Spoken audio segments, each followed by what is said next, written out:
Hey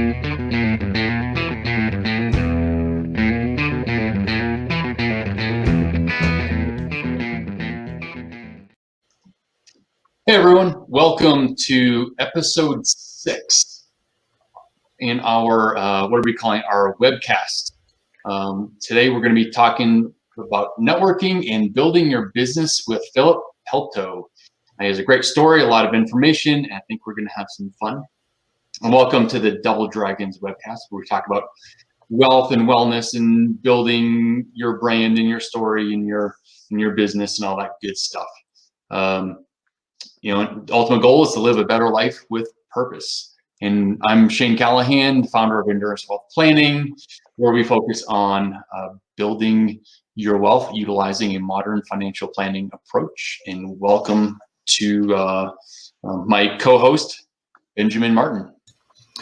Hello, I'm Benjamin BK Martin. I'm a mortgage loan officer. My latest thing is just a quick little announcement. I just got my certified veteran lending specialist license, so I can help you with all things related to veteran and veteran home loans. So really excited about that, but also equally excited about our guest today. So I'm going to let you introduce him. Sure. Like I said, we have Philip Pelto. Welcome, Philip. Thanks for having me. Yeah. Why don't you just give us a little background about yourself, and then we'll continue on from there.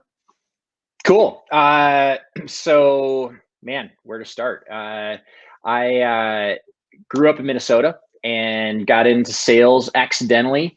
I was pulling chairs at a local ski hill, and my girlfriend's dad owned a chimney and furnace cleaning company, and he offered me a job telemarketing for him for like $6.25 an hour, I think, which was about $1.50 more an hour than I was making pulling chairs at the ski hill.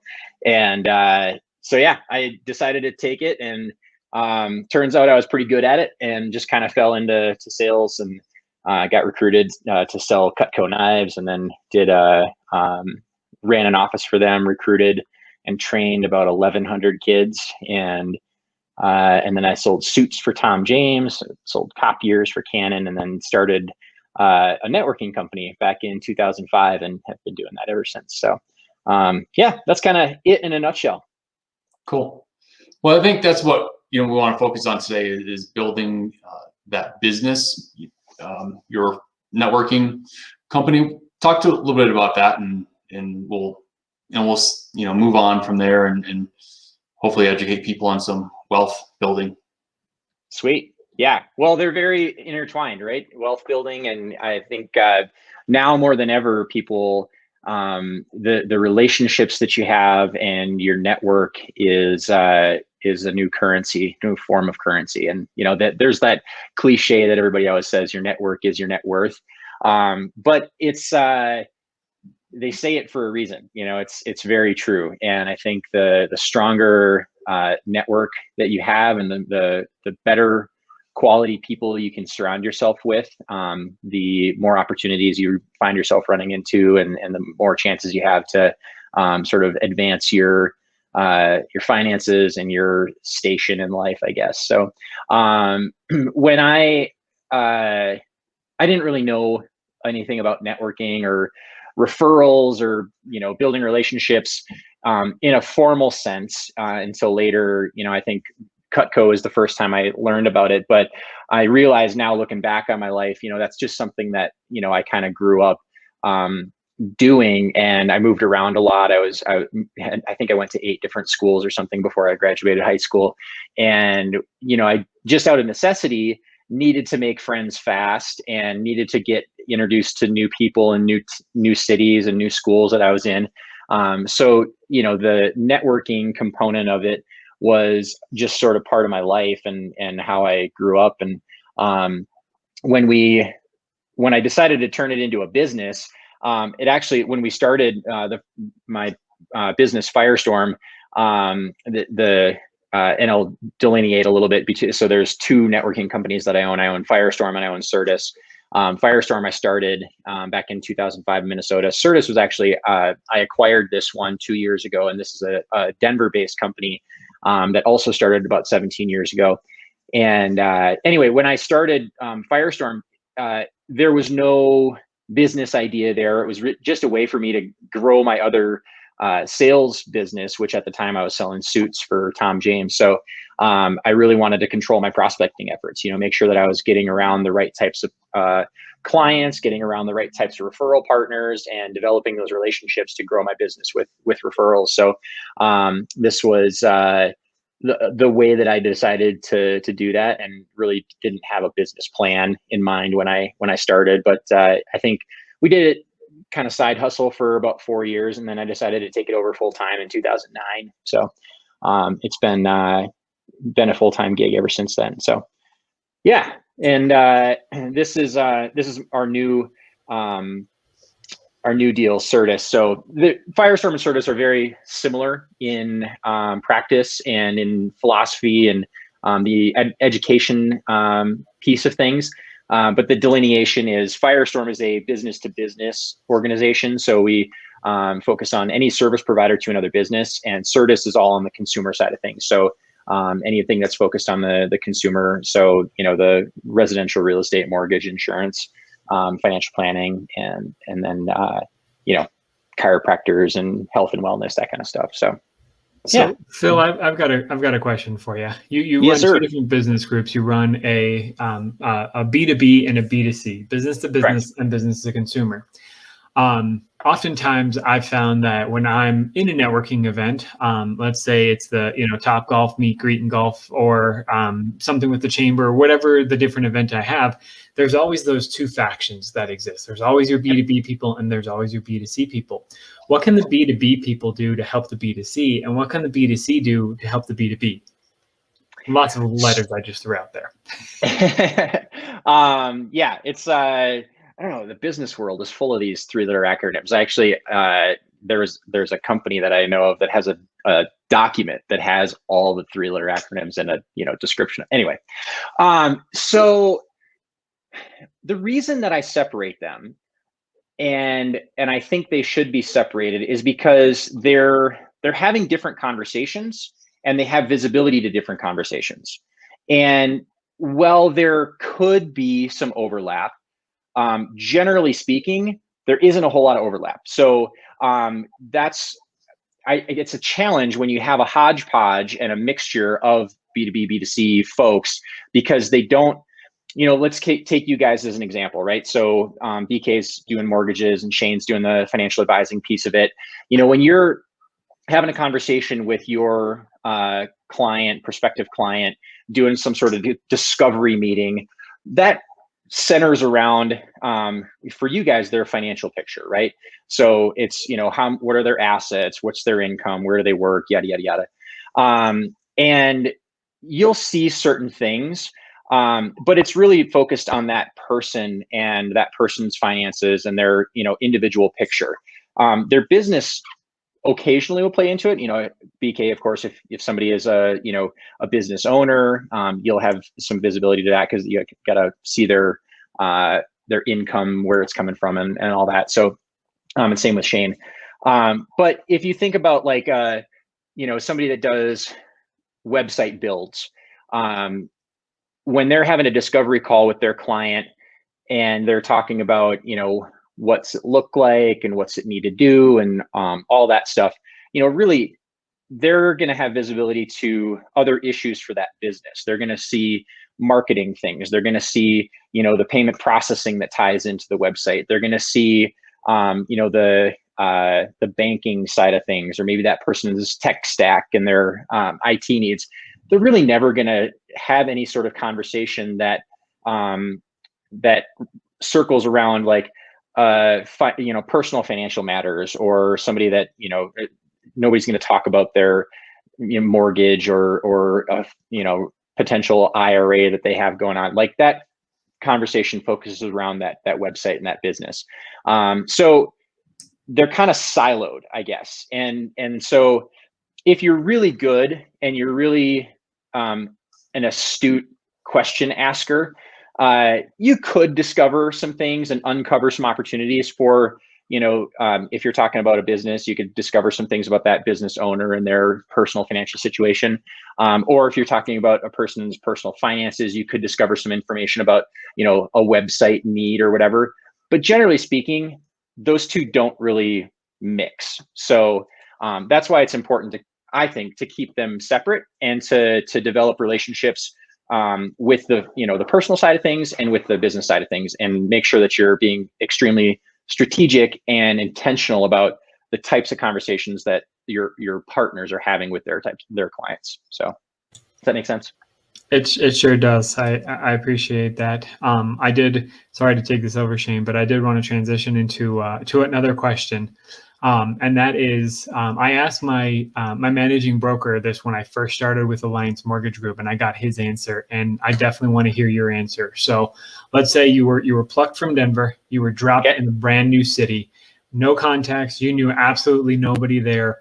What would you do to make a successful business? And go. The first thing is to grow a big beard, right? Is that the 100%. Exactly. I think I started growing the beard when we moved to Miami, and it was okay. It's definitely a bigger hit in Denver than it was in Miami.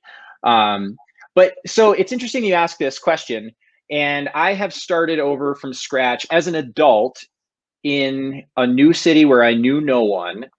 I've started over from scratch 5 times in a completely new. I mean, I went to Munich, Germany. I went to Miami. I went to Scottsdale. I went to Denver.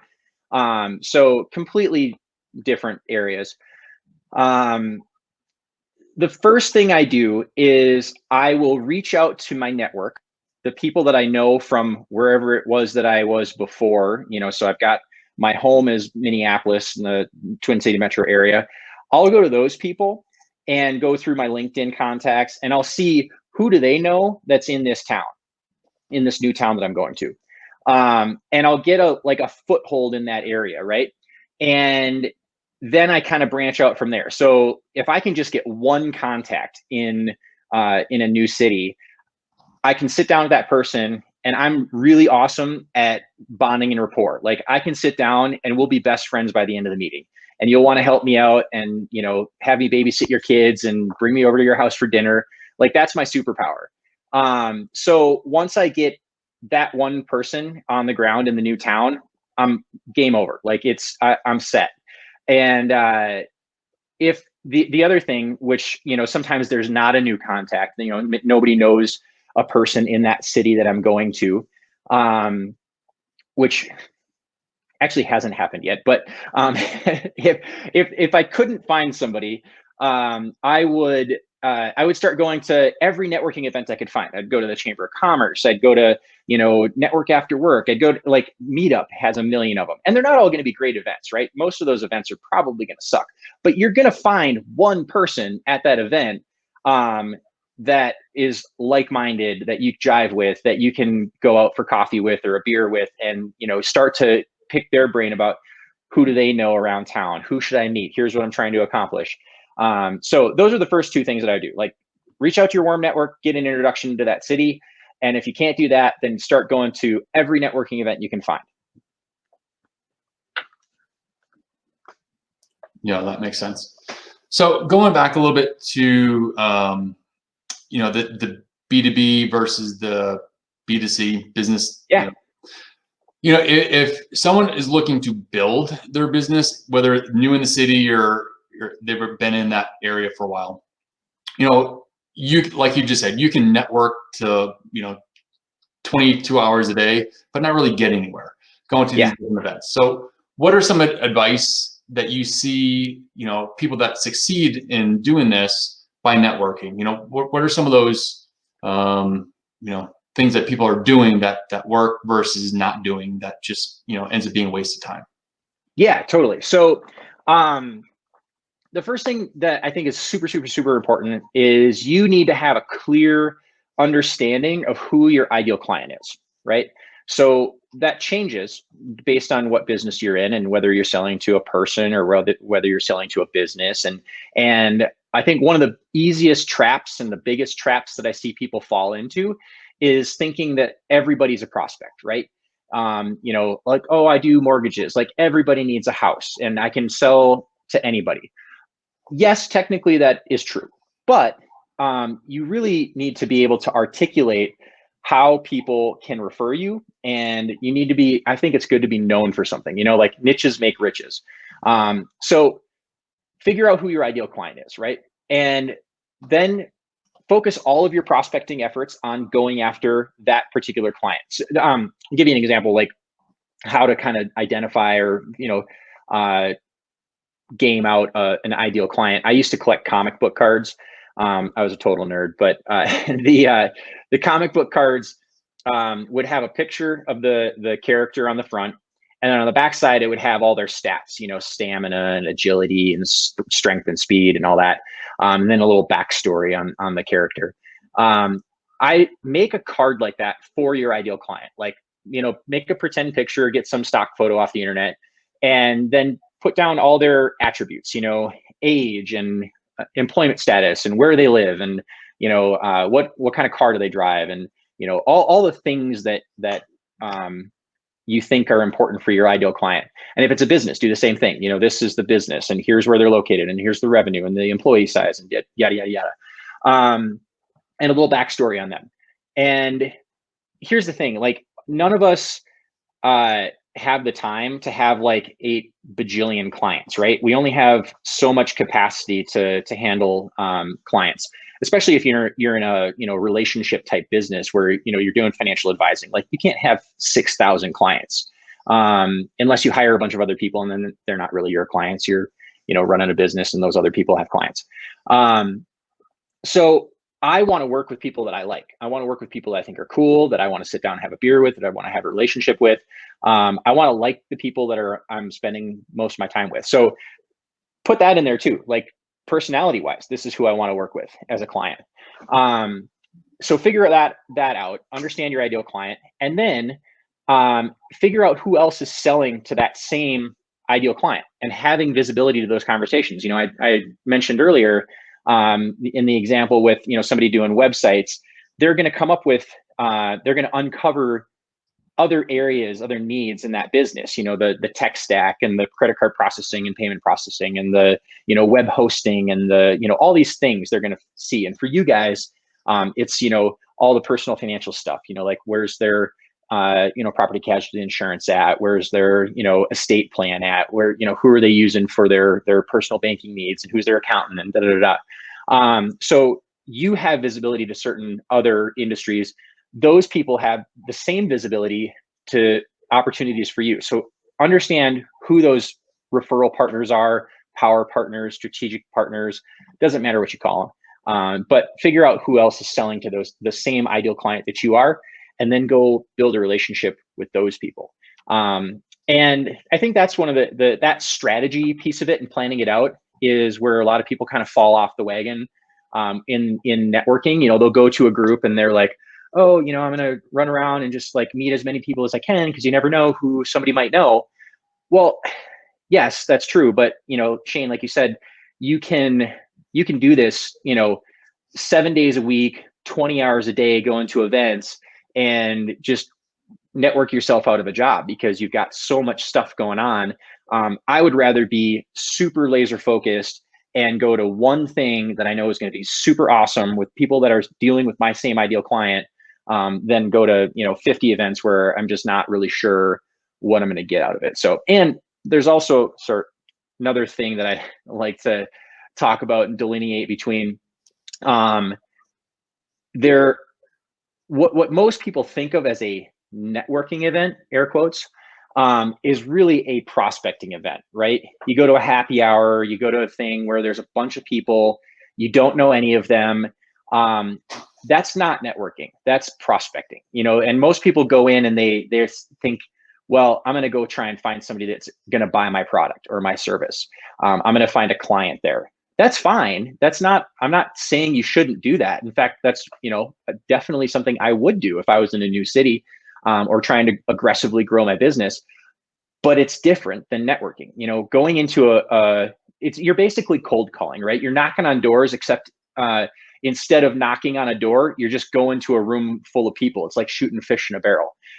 So you get to go around and pass out your card and like, oh, are you a prospect for me? No, cool. All right, on to the next one. Are you a prospect for me? Cool. No, and that's a prospecting event. That's not a networking event. Networking is having this long-term focus, building strategic partnerships, understanding who's dealing with your ideal client, taking them out, developing a relationship, really getting to know them, understanding what makes them tick, developing that over the course of time, and then getting them to like you, to want them to help you out, and educating them on how they can do that. And so, Shane and BK, when you guys are out and somebody says like, oh, there's a bunch of crap networking events around here, I don't know what to do now. You're going to say like, oh, you should call my buddy Phil. And that's networking. Like, you guys understand what I do, and next time somebody says something about it, you're going to make an introduction. So I love it. So I want to take that conversation one step further, and you've kind of already mentioned that it is your superpower, and I can tell you from my personal experience, after our one-on-one, I'm drinking the Kool-Aid too. I went downstairs and I'm like, I'm pretty sure I have a new man crush. His name is Phil Pelto, and my wife's like, oh boy, here we go again. Great, he's got another man crush. So how do you, once you get that, you're at the networking event, you're establishing, you made the connection, you get the business card, you're getting ready to go out and have that beer, have that coffee, or have that virtual one-on-one. What do you do to take that to the next level? What is the bonding and the rapport look like for you? So there's a few things, and this takes place over time. Like, first of all, the baseline that you have to understand is like, it's like dating. A business relationship is not significantly different from a personal relationship, right? The mechanics of it are similar. You've got to, walk before you can run. You got to go out and get to know that person. You're kind of courting the relationship. You're figuring out, how can we, do we jive together? Is there something there? Should we continue this? Should I invest time in it? And know that, I don't go in with any expectation of receiving anything out of it for a long time. Like, I'm all about like, how can I invest time, energy, effort, emotions into this thing, and eventually it's going to pay off. It's kind of, the Godfather kind of thing. It's like, there may come a day, that day may never come. But so like, I'm trying to do favors for people, make deposits in that relational bank account before I ever want to make a withdrawal. And maybe I never do make a withdrawal, like, I'm just kind of keeping that card in my back pocket. But from a bonding rapport standpoint, there's a few things you can do to nurture the relationship and get to a level where you could make an ask. First thing is ask a lot of questions. Be curious. Be interested. I think it's a Zig Ziglar or Stephen Covey, Dale Carnegie, one of those guys, said be interested versus interesting. And that's really challenging for salespeople, right? And people that love to talk. Like, I'm a salesperson. I love to talk. I've got a million cool stories. Anything that you say, I'm like, dude, I got a story that relates to that, and I want to tell you about it. But you've got to stop doing that if you want to develop a relationship, because people love to talk about themselves. And that's why we all do it. It's like, I want to talk because I've got cool things to say and I want to impress you. But if I'm trying to develop a relationship with you, I'm going to ask you questions, and then I'm going to shut up and I'm going to listen. My first sales manager said, you have 2 ears and 1 mouth, use them proportionately. So it's hard, and I'm not gonna, especially for people like me, really hard to shut up. But if you can do that and you just ask a lot of questions, nice, love it. So if you can do that and you actually listen and you take notes, mental notes about what that person is saying, they'll leave the conversation thinking like, oh my gosh, that was the best thing that ever, like, that was the best conversation I ever had. And I might not have said anything. They just got to talk the entire time about themselves. So I'll listen, I'll take some notes, mental notes. I'll go back, I'll, put notes in my CRM, or my note cards, or however it is you keep track of that stuff. And then next time, something comes up about something they're interested in, like give you an example. I have this member of Firestorm, and I know he's a big car guy and loves old cars.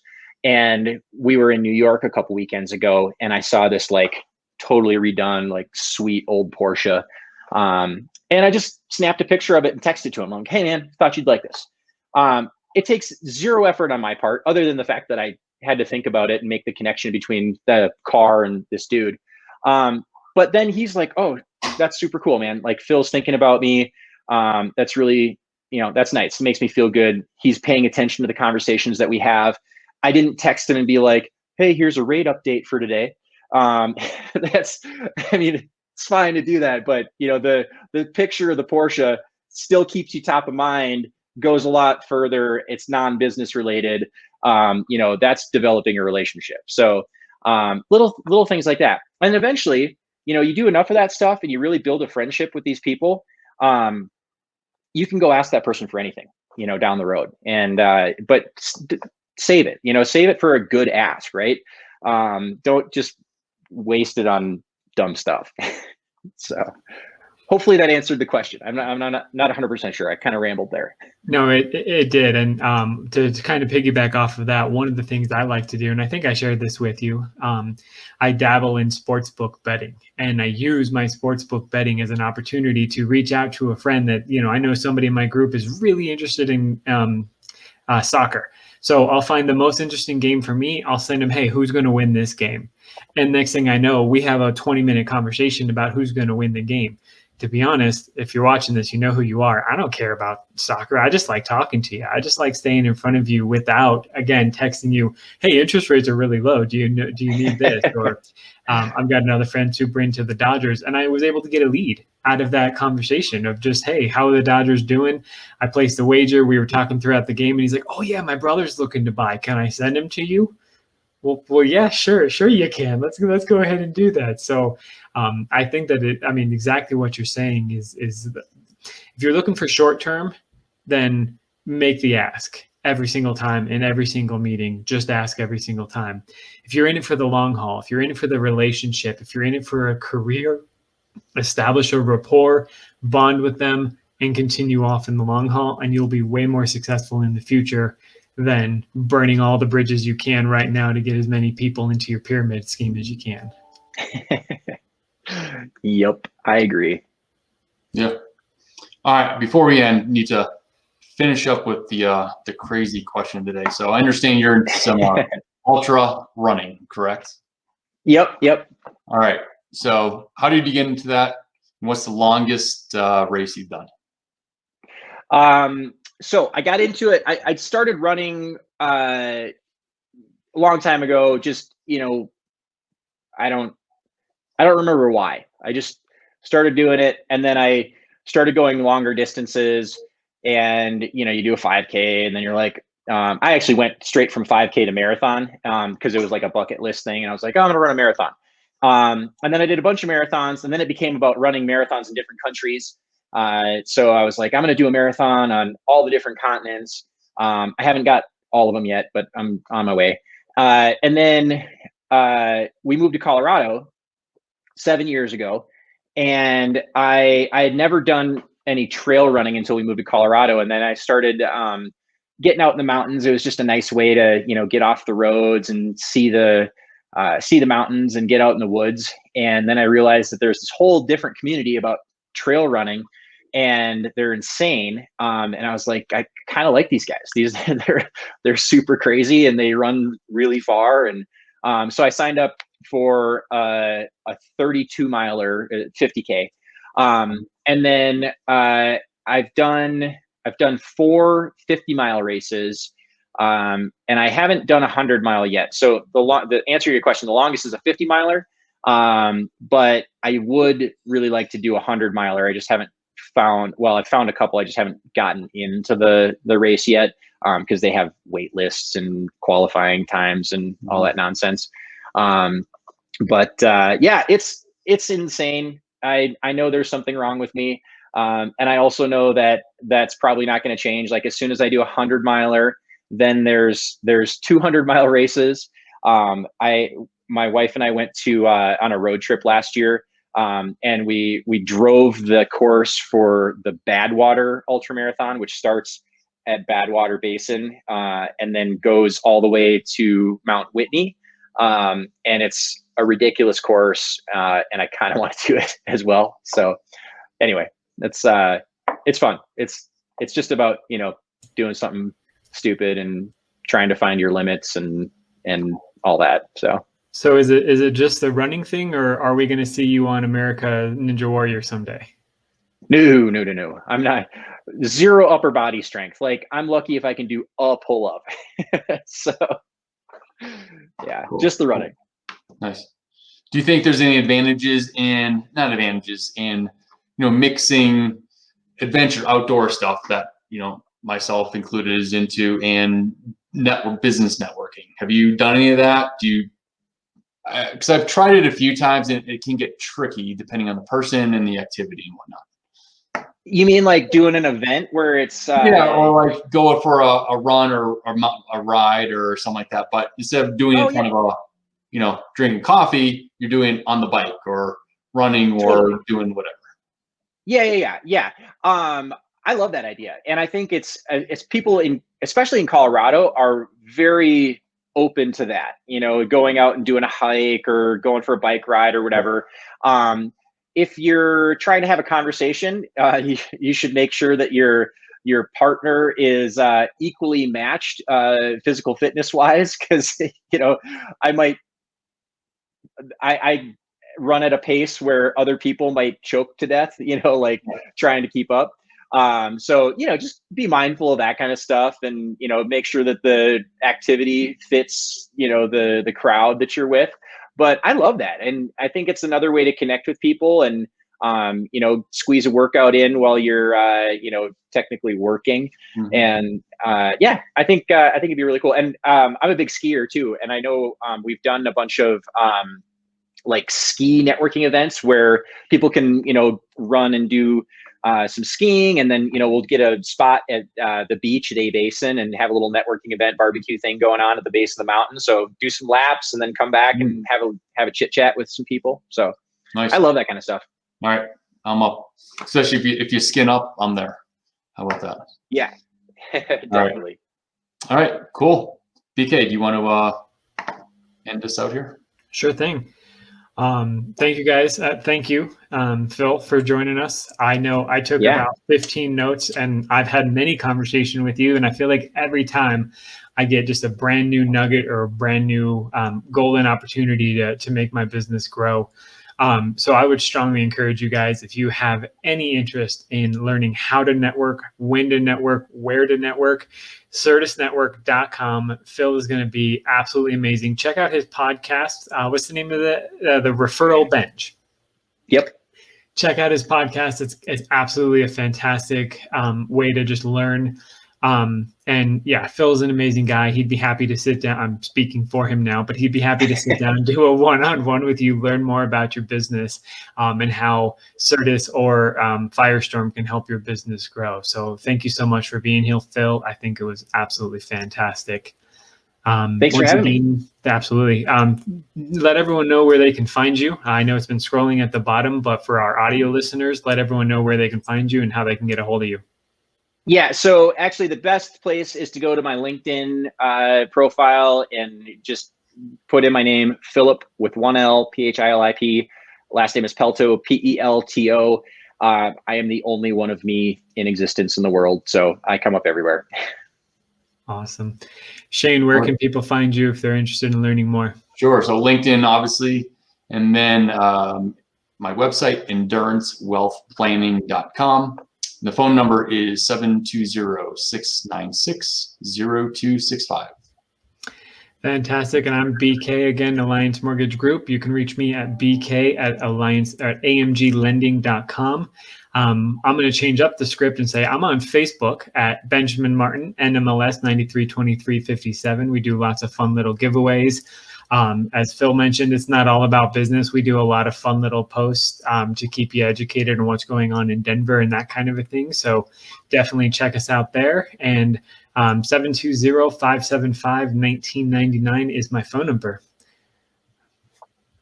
Awesome. Well, thanks, Phil. Thank you. Yeah, thank you guys. Take care, guys. Yeah.